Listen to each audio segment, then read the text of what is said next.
양평 문화유산 온라인 투어 서원 향교편 두 번째 여행의 안내를 맡은 이주민입니다. 옆에는 오늘 함께 여행을 해주실 길동무 박은숙 선생님이십니다.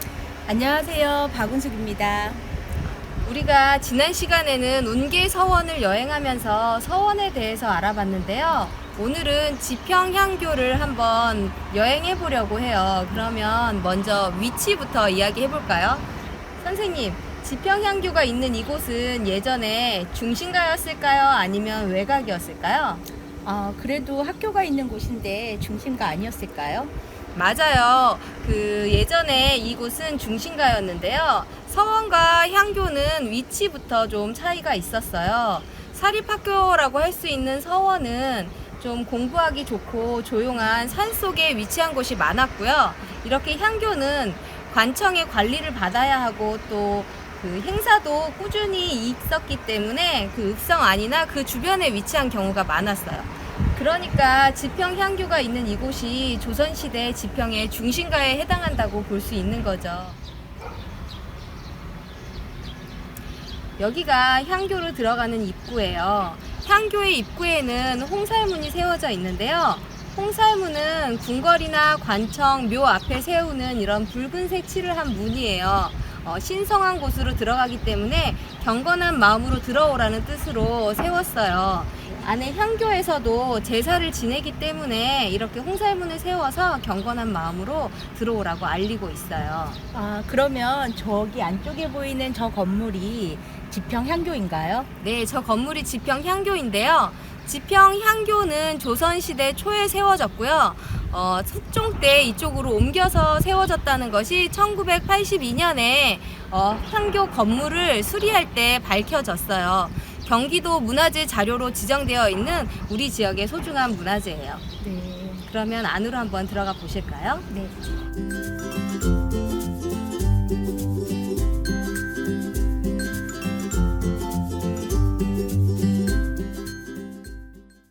지금 이 문은 외산문이라고 하는 가장 바깥쪽에 있는 문인데요.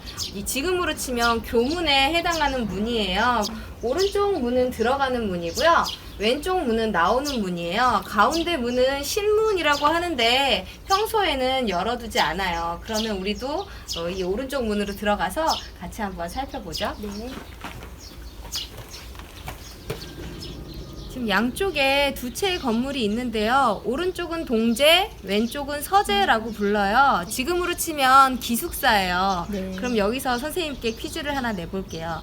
왜 이 기숙사를 이렇게 둘로 나누어서 지어놨을까요? 기숙사에 머무는 학생들을 구분하려고 했던 것 같아요. 맞아요. 이 향교에 예전에 양반과 평민이 모두 입학할 수 있었는데요. 생활을 둘이 섞여서 하기는 좀 그랬던 거죠. 그래서 동제에는 양반 학생들이 머물렀고요. 서제에는 평민 학생들이 머물렀어요. 그러고 보면 조선시대는 신분의 구분이 좀 엄격했던 시대라고 볼 수 있을 것 같아요. 네네. 그러면 여기서 또 다른 퀴즈를 하나만 더 내볼게요. 네. 그러면 이렇게 기숙사에 머물면서 공부를 했던 향교의 학비는 어느 정도였을까요? 비싸서 아무나 들어올 수는 없었을 것 같아요. 아마 학생들이 모두 부담해야 했다면 그랬을 수도 있을 것 같아요. 하지만 이 향교는 학비뿐만 아니라 음식과 학용품까지 모두 나라에서 지원을 했어요. 지금으로 치면 무상교육인 거죠. 그걸 보면 조선시대에 나라에서 교육을 얼마나 중요하게 생각했는지 알 수 있을 것 같아요. 네. 반면에 서원은 사획서원이 나라의 지원을 받았던 것 말고는 지방 유림들의 지원을 받아서 운영이 되었어요. 그래서 서원과 향교는 배우는 내용에 있어서도 좀 차이가 있었는데요. 향교는 나라에서 정한 내용으로 교육을 했고요. 서원은 그 서원에서 모시고 있는 서년의 학풍을 이어받아서 공부를 했었어요. 이렇게 서원과 향교는 좀 차이가 있는 교육기관이었어요. 네. 이곳은 명륜당이에요. 지금으로 치면 강당에 해당한다고 볼 수 있어요. 학생들이 한 곳에 모여서 공부를 하던 곳인데요. 교관 한 명이 30명의 학생을 가르쳤다고 해요. 학생들은 이곳에서 과거에 합격해서 나라에 봉사하고 가문의 이름을 알리는 걸 목표로 열심히 공부했었겠죠. 이곳에서 과거에 합격하기를 꿈꾸며 공부했던 학생들의 모습이 상상이 되네요. 그럼 이제 제사를 지내던 곳으로 한번 가볼까요? 네.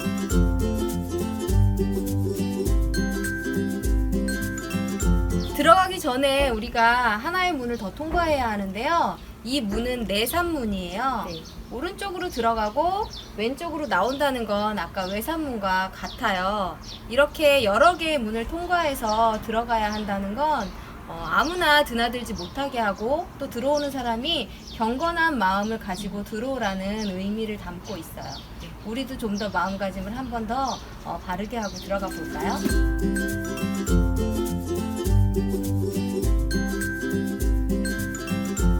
이곳이 선현들에게 제사를 지내는 대성전이에요.